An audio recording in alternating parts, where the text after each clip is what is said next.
Welcome. So today we're going to talk about directional fabrics. But if you haven't hit the like button and turned on the bell, please go ahead and do so now so that you don't forget at the end of the video. So when we talk about directional fabrics, basically it means that all of your print is going in one direction, namely, for example, all of the heads of the ladies in this fabric are here and the feet are here. So when you lay your pattern piece on, you want to make sure that, let's say you're making a blouse, you want to make sure your shoulder is at the top of the head. You don't want the shoulder to be at the bottom of the print.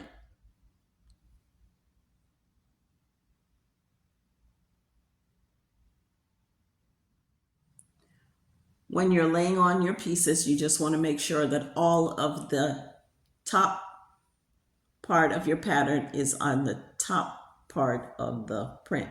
So in other words, when you hold it up, you're going to put it on, everything is going in this, the women aren't standing on their head then. Okay, so that's just one example of a directional print.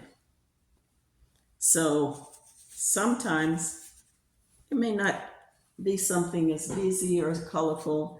It could be like this print, for example, is a print with Winnie the Pooh, but all of Winnie's head is always in one direction.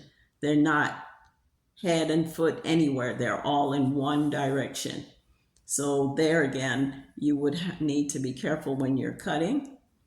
Also, tip for you, if you are working with a directional fabric and you need to take into consideration that the yardage will need to be increased in order for you to get everything in one direction. Unless your fabric is exceptionally wide, most fabrics are coming around 45 wide, but if you have 60 wide, you may need to up your yardage by 1/2 to 1 full yard, depending on what the garment is that you're making.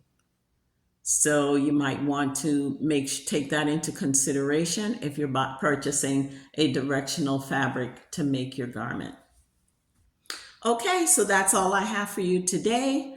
Please like this video, share it out, and come back and watch it as many times as you need to get the tips. And I'll see you for the next tip very soon. Thank you.